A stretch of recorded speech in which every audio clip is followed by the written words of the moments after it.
बेहद स्वागत है जी सभी स्टूडेंट्स का। एक क्वेश्चन बार बार पूछा जाता है कि अब जनवरी इनटेक के लिए ऑस्ट्रेलिया में किन प्रोफाइल्स को वीज़ा मिलेगा, कितने फंड से वीज़ा मिलेगा। 2-3 कारण हैं जो मुख्य रूप से जिनके कारण वीज़ा मिलता है। तो यही क्वेश्चंस आज एक बार फिर चीमा जी से पूछेंगे। चीमा जी, आपका बेहद स्वागत है। Thank you sir. Thank you so much. Cheema ji, 3-4 question हैं। कितना प्रोफाइल होना चाहिए, आईएलटीएस स्कोर कितना होना चाहिए, फंड्स कितने होने चाहिए, कितने पुराने होने चाहिए, क्या बस इसी से वीज़ा मिलेगा या इसके अलावा भी कुछ चाहिए? जी सर देखो, जो बेसिक रिक्वायरमेंट है, जो बच्चा +2 करके आ रहा है और बैचलर्स में अप्लाई करना चाहता है, उसकी मिनिमम रिक्वायरमेंट 65% है। अगर वो CBSE या ICSE बोर्ड से है और अगर वो पंजाब बोर्ड से या हरियाणा बोर्ड मतलब स्टेट बोर्ड से है तो 70-75%, डिपेंड अपॉन टू यूनिवर्सिटी। तो ये 5% की वेरिएशन तो रहेगी स्टेट बोर्ड और CBSE बोर्ड के बच्चों की। सेम अगर कोई बच्चा बैचलर्स करके आ रहा है तो वो अगर यहाँ से लेवल 1 की यूनिवर्सिटी, जैसे हम ये पंजाब यूनिवर्सिटी को बोलते हैं, जहाँ जो पुरानी जितनी भी यूनिवर्सिटीज़ है, दिल्ली यूनिवर्सिटी, अगर वहाँ का पास आउट बच्चा तो मिनिमम 60% मार्क्स। अगर वो बच्चा जैसे हमारे यहाँ पे लोकल लवली यूनिवर्सिटी है, प्रोफेशनल यूनिवर्सिटी है, चितकारा यूनिवर्सिटी है, तो मिनिमम 65 to 70% मार्क्स हों। ये बेसिक रिक्वायरमेंट है। प्लस आइल्स की रिक्वायरमेंट, अगर बच्चा +2 वाला है तो 6 ईच, अगर बैचलर्स के बाद मास्टर्स में जाना चाहता है तो 6.5 6 ईच।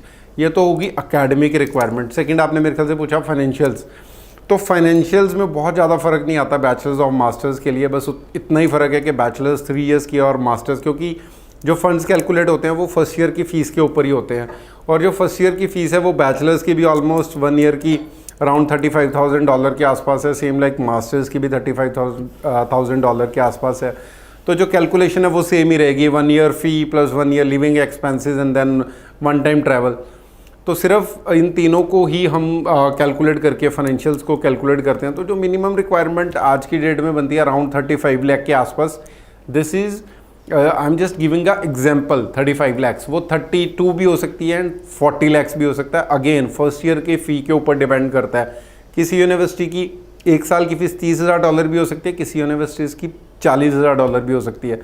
तो वो ही वेरिएशन को अगर हम लेके चलें तो मैं ये बोलूँगा कि जो फाइनेंशियल्स है वो 35-40 लाख के आसपास चाहिए to apply, even if student is going for a bachelor's degree, और अगर वो मास्टर्स के लिए जा रहा है ज़्यादा कोई फ़र्क नहीं है। बिल्कुल ठीक है। सो अब मोटे मोटे तौर पे जो पॉइंट्स आपने बताए, कितना वीज़ा मिल सकता है हमारे स्टूडेंट्स को? सर वीज़ा तो देखो अभी जो ट्रेंड चल रहा है, लाइक ऑन 1 नवंबर हमारे 6 वीज़ाज़ आए हैं एक ही दिन में, जिसमें 3 वीज़ाज़ तो डिप्लोमा टू डिग्री के थे, बाकी बैचलर्स और मास्टर्स के थे। तो उसको देख के तो ये लग रहा है कि आप किसी भी कैटेगरी में अप्लाई कर रहे हो एटलीस्ट हाई कमीशन वीज़ाज़ दे रहा है। और जैसे पहले था कि 2-2.5 महीने लग रहे थे, डिप्लोमा वाले वीज़ाज़ भी हमारा जो 1 नवंबर को वीज़ा आया वो लॉन्च 11 अक्टूबर को हुआ था। तो दैट मीन्स के 20 दिन के आसपास वीज़ा आ गया। जर्नली 2 महीने लग रहे थे डिप्लोमा के वीज़ाज़ आने में। और जितना भी हम ट्रेंड देख रहे हैं, मुझे लग रहा है डिप्लोमास के वीज़ाज़ अगर आने स्टार्ट हो गए तो बैचलर्स और मास्टर्स को तो मिलेंगे ही मिलेंगे वीज़ाज़। तो this is the right time. High commission भी पॉजिटिव है, यूनिवर्सिटीज़ भी पॉजिटिव है, they also need business, country को भी स्टूडेंट्स चाहिए टू ग्रो देयर इकॉनमी। तो मुझे लगता है this is the right time to punch the application to get the visa. तो जैसे कहा जाता है कि कैपिंग हो गई और बहुत कम वीज़ा अब मिलने हैं, तो अभी अगर 15, 20, 25 दिन में स्टूडेंट्स अप्लाई कर लें तो गुंजाइश है कि उनको वीज़ा मिल जाएगा? डेफिनेटली सर, अभी टाइम है। लेकिन जनवरी इनटेक के लिए जैसे मैंने बताया कि अब हम ऑलमोस्ट नवंबर की स्टार्टिंग में बैठे हैं, तो नवंबर एंड तक हमारे पास टाइम है, क्योंकि उसके बाद डेडलाइंस आनी शुरू हो जाएंगी। बच्चा कब फाइनेंशियल्स अरेंज करेगा, कब वीज़ा फाइल करेगा और कब वीज़ा लेगा। तो जो भी बच्चे, जितने भी बच्चे आज की डेट में अभी भी सोच रहे हैं जनवरी इनटेक के लिए कि बहुत टाइम है, टाइम बिल्कुल नहीं है। Come with your academics along with your financials if you want to take admission in the January intake. उसके बाद तो अभी भी नर्सिंग में सीट्स अवेलेबल हैं जनवरी इनटेक में कुछ यूनिवर्सिटीज़ में।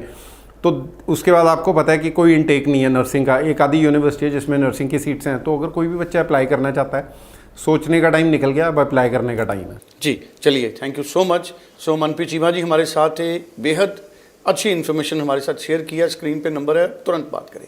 Thank you so much. Thank you sir.